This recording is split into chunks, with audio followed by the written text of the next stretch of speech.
what you imagine when you think of Greece. As you can see, to Albania. So we're now on the boat going to Albania. It's almost 7 now. Very, very small boat. We keep it pimping in the south, you know how it goes.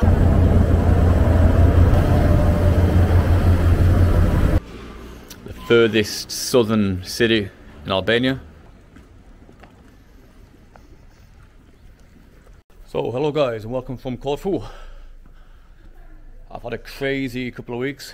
Unfortunately I've got very little on camera because I forgot my charger for the camera back in England, and I've been literally non-stop travelling on the road. Been to like 5 countries in the last 5 days, and yeah, it's so little time as well to be filming in between places. So I was in Dublin, then in France, then in Croatia, then in Bulgaria, then now in Greece. And yeah, it's a shame I didn't film it, but you know, I was so busy and I didn't have time to kind of get out and get a charger, literally every 2 days in each place.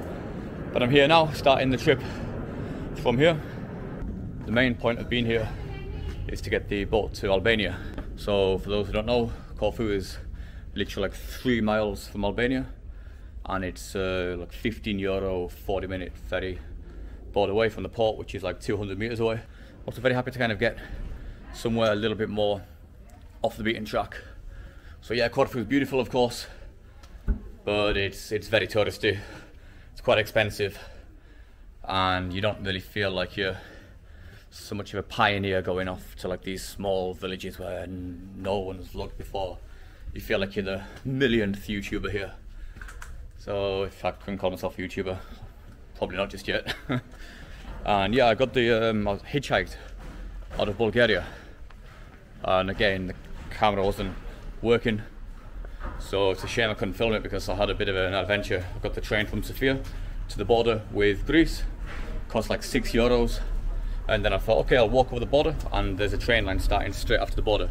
So I was adamant that there'd be a train on the other side to Saloniki, and there wasn't. I literally got over the border and there was nothing, just some wild dogs, about 5 kilometers of queues going all with lorries trying to get over the border, and there were literally nothing. So I had to basically hitchhike from the border. So I walked like a kilometer from the border and then started hitchhiking, but I was there for like an hour, 90 minutes, nobody stopped, nobody picked me up. In the end I flagged down a bus, and I got a Bulgarian bus to Saloniki. And the good thing about Bulgaria is that the language is pretty similar to Russian and Ukrainian. So I can explain basically where I'm going, the situation. I was talking to a lot of locals. I explained to the bus drivers I need to go to Saloniki. And yeah, I hitchhiked a bus. I was big shock in Saloniki. It was much dirtier and run down than I was expecting. So Greece traditionally has been part of the Western world. Bulgaria has traditionally been kind of part of the Eastern Bloc. So I was expecting to be leaving Bulgaria. I thought Bulgaria would probably seem a little bit underdeveloped compared to Greece. I thought Greece is like a pretty advanced European country. But oh my god, in Saloniki it's a pretty cool place for anybody who wants to see somewhere a bit unique, a bit unusual, maybe not so much in a good way. But yeah, big shock. There were like the buildings run down, drug dealers and prostitutes on the streets. So yeah, a bit of a shock actually compared to Bulgaria. As you can see here, Albania's just over there. So the port's here. This is also Corfu. This is mainland Greece, just over here. And Albania starts just after these mountains. You can actually see here, this is Bulgaria, and I can actually see the town where we're going tonight. Probably just behind this little peninsula in Corfu. So we've got mainland Greece, Corfu, and just in between here we've got Albania. This is what you imagine when you think of Greece. Loads of sea, little tavernas, palm trees. It's kind of, yeah, the traditional, well, the kind of stereotypical Greece. And you can find that on the islands. But on the mainland, yeah, I was very shocked. It's pretty run down. It's hard to find something which isn't either broken or abandoned. I don't know why. I don't know if it's because of the economy. And for example, when I was going to the toilet in mainland Greece, I used to put a bet on what's not going to work. Is it the light, what's not going to work, or the lock on the door? Often it's both, but like I don't think I've been to one toilet on mainland Greece where both the lock and the light worked. And by the way, it's Venetian Old Town. And this is the port here where we're leaving from at 7 today. And it's quite a big border, so I've heard. So Albania is obviously Muslim, Albania is non-EU, Albania is a lot... Well, I don't want to judge too soon. On paper, Albania is a lot poorer. But actually, yeah, even though Greece on paper isn't so poor, it is very run down. So I'm actually expecting more from Albania in terms of infrastructure. So yeah, even though economically, the average person in Albania earns 3 times less than the average person in Greece, I'm actually expecting the infrastructure, so I'm expecting this to be a bit better. And also, Albania is traditionally, well not traditionally, but Albania is aligned with the Eastern Bloc, whereas Greece has always been more aligned with the Western Bloc, so kind of it's classed kind of as Western Europe, not geographically, but politically. Albania was under quite heavy communist rule up until about 30 years ago. So yeah, quite a few big contrasts. It's kind of, even though it's just from here to here, it's big kind of political border, religious border, economic border. So you could say politically Albania is Eastern Europe and Greece is Western Europe, even though geographically they basically share the exact same location. And yeah, in my experience so far, people seem to have pretty strong opinions on Albania. So the whole trip I've been saying to people, I'm going to Albania, and people seem to have made their mind up a lot about Albania, most without even going there. Many people, oh, it's fantastic in Albania, it's like a hidden gem, it's dirt cheap, very friendly people. And then also a lot of people, oh, Albania, whoa, be careful. Like Albania's got a bit of a maybe bad reputation about it. Kind of, oh, there's the mafia, there's like people smuggling, there's a big kind of criminal gang, so you know it's a bit dodgy. But I'm obviously going in there with a fully open mind. I don't know what to expect, but I'm normally, when people say places, I mean, bearing in mind I'm coming from Ukraine, so I'm coming from the country with probably the worst reputation in Europe for safety. So I'm obviously going in there with a very open mind, and I don't believe it's dangerous. I think, to be honest, a lot of the Albanian gangs seem to be outside of Albania. I don't actually think a lot of the mafia action is inside of Albania.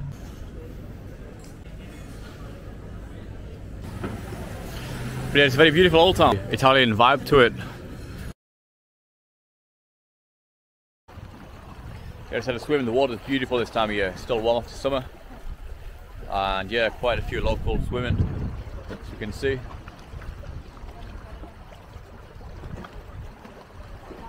Yeah, it's a really beautiful month, October.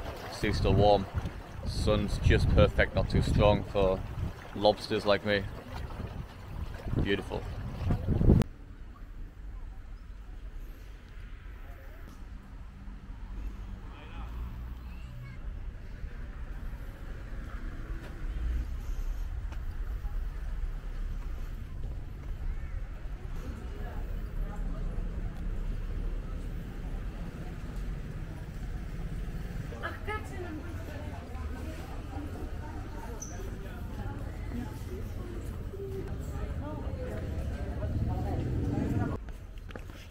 So we'll go to the port of Corfu. She's here. The organismos limonos Corfu. It's almost 7 o'clock now in Greece. Still 6 o'clock back in Albania. It takes like an hour, I think like an hour and a half to get there. So. But like officially it takes half an hour because we're going an hour behind even, so it's weird. We can literally see where we're going, exact same weather, exact same time of day, kind of geographically, but yeah, it's an hour behind. I believe it's just over there, Albania. Not far at all. By the way, for like Russian speakers, Ukrainian speakers, Bulgarian speakers, it's a pretty easy language to read, is Greek. So there's a couple of different words and a couple of like false friends, but generally it's quite easy to read and understand. So the orga is all the same as in like Ukrainian. N is Latin, like is, mos. It's pretty similar. So let's see what the crack is inside. It's a pretty modern port actually. And we can see here to Albania. This is arrivals down here. Let's see what's going on.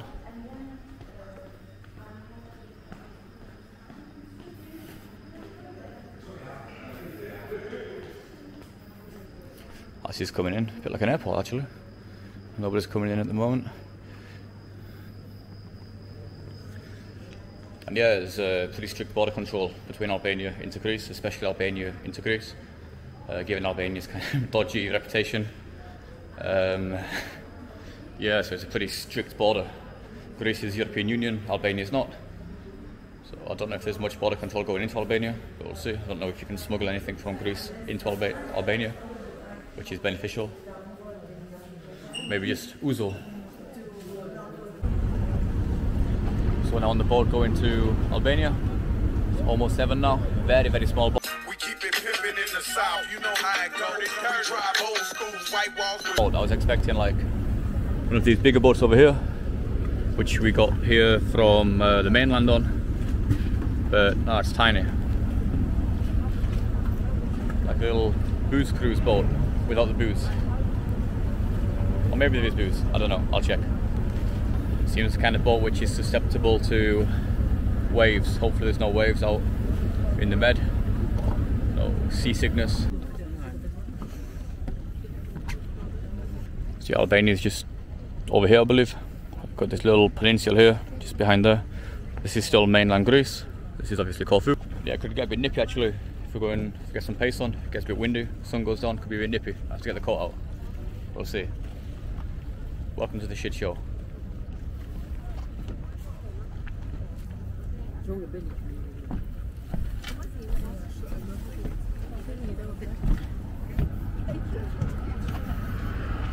Captain, sir.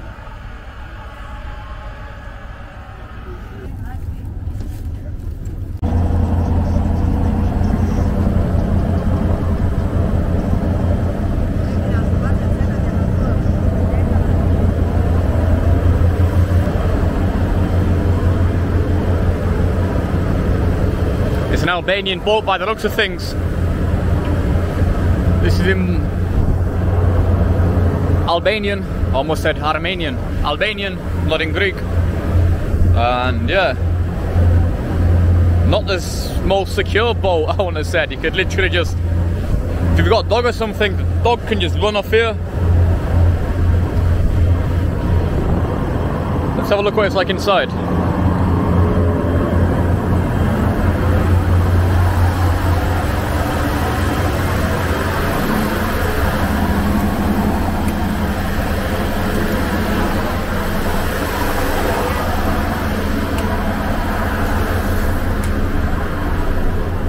Inside it's like this.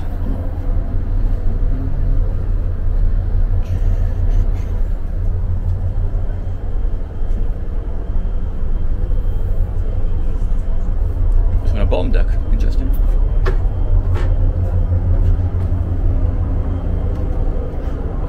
Someone's not knows about this, like a little hidden secret compartment under the water almost. Pretty cool.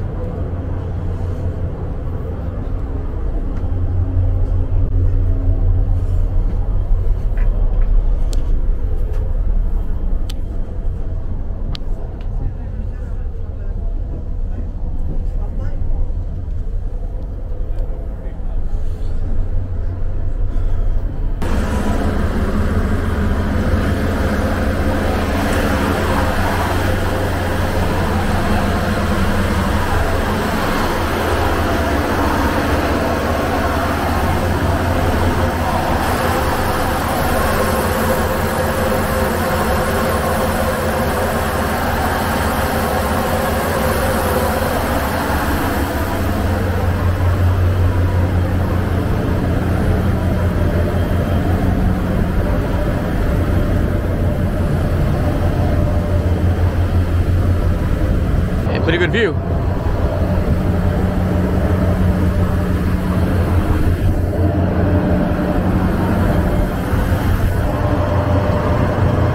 It's another very small Greek island here.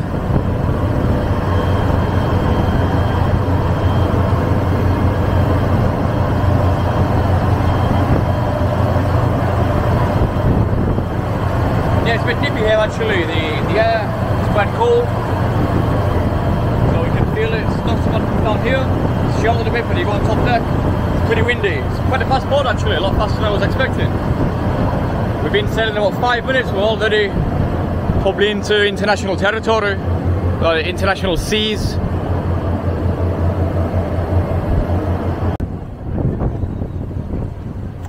Coming into Albania now, this is all Albania. Sierrana.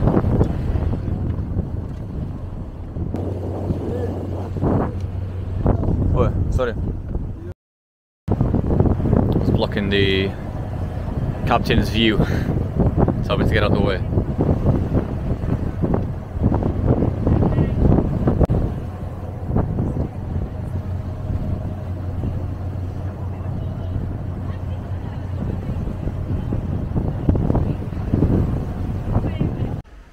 So finally made it to warm Albania. Still pretty humid tonight. Boat was cold but got here nice and warm. So this is Saranda. It's called. It's the furthest southern city in Albania, and it's on the border with Greece basically.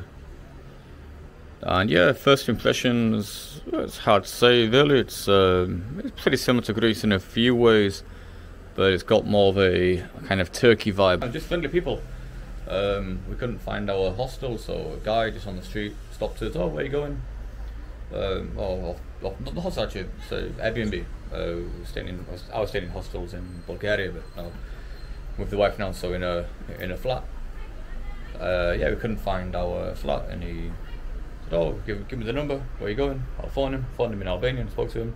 I got the guy to literally come and meet us outside the petrol station we're near, and yeah, friendly, really friendly, helpful. So guys, this is what, well, I think about £16 a night gets you in Albania. Not bad, an Airbnb. Bearing in mind we were paying like almost £50 a night in Greece for a pretty similar flat.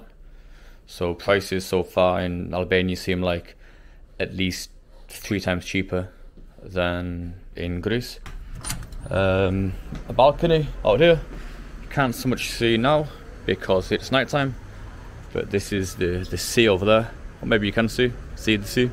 The mountains, so I imagine, I don't know, about 3-4 in the afternoon. It's beautiful here, the sun pounding down onto the balcony. You can chill out, have a coffee, look out over the bay, look out to the mountains. So yeah, I mean, for what, like £16 a night, it's a bargain I think. And also in Albania, if you pay for the month on Airbnb, there's massive discounts. So you can get a full month for like £300 in a pretty similar flat to this. And that's just insane. So these days with the price, and that's including bills, that's including kind of tax and stuff, so that everything for like £300 a month.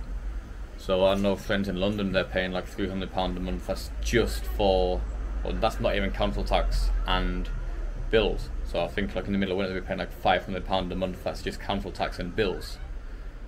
So like gas, electricity. So yeah, it's a pretty good idea actually, I think, to come down to somewhere like this, get an Airbnb for the month, and like £300, that's everything sorted. Don't have to worry about gas, don't have to worry about anything, and it's still pretty warm as well, so you don't even have to worry about using the central heating or anything. So it's a pretty good deal, I'd say, for anybody who works online.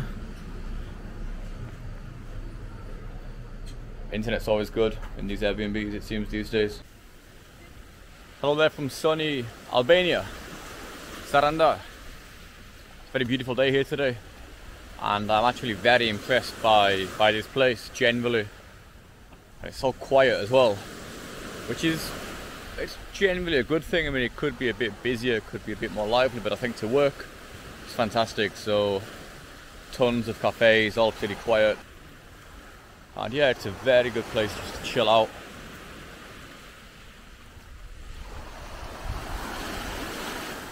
As you can see, a lot less tourists, a lot fewer tourists compared to Greece, compared to Corfu, which is just over there actually, Corfu, this island behind these buildings.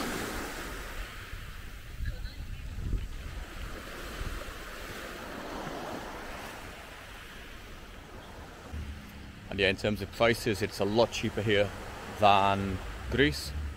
I'd say about 2 or 3 times cheaper, actually. The currency is a totally different currency to in Greece, which makes it a lot more affordable. Like I was saying yesterday, Greece is quite pricey at the moment, especially in supermarkets and things. It's a lot more affordable here, especially accommodation too. And yeah, you get a few tourists here, probably for like day trips or like a weekend trip from Corfu, but not many, nowhere near as many as in Corfu. Probably talking in the hundreds, the amount of tourists here at the moment. Whereas in Corfu you're talking in the tens of thousands at any given point.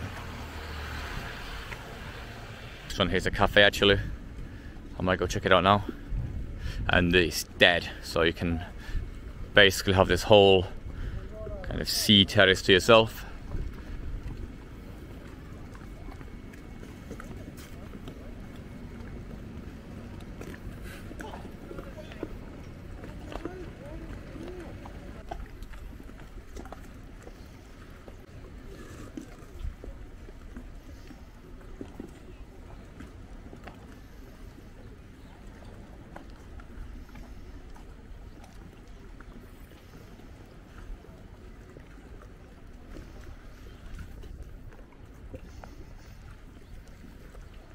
Keep it pimpin' in the South, you know how it go. We drive old school.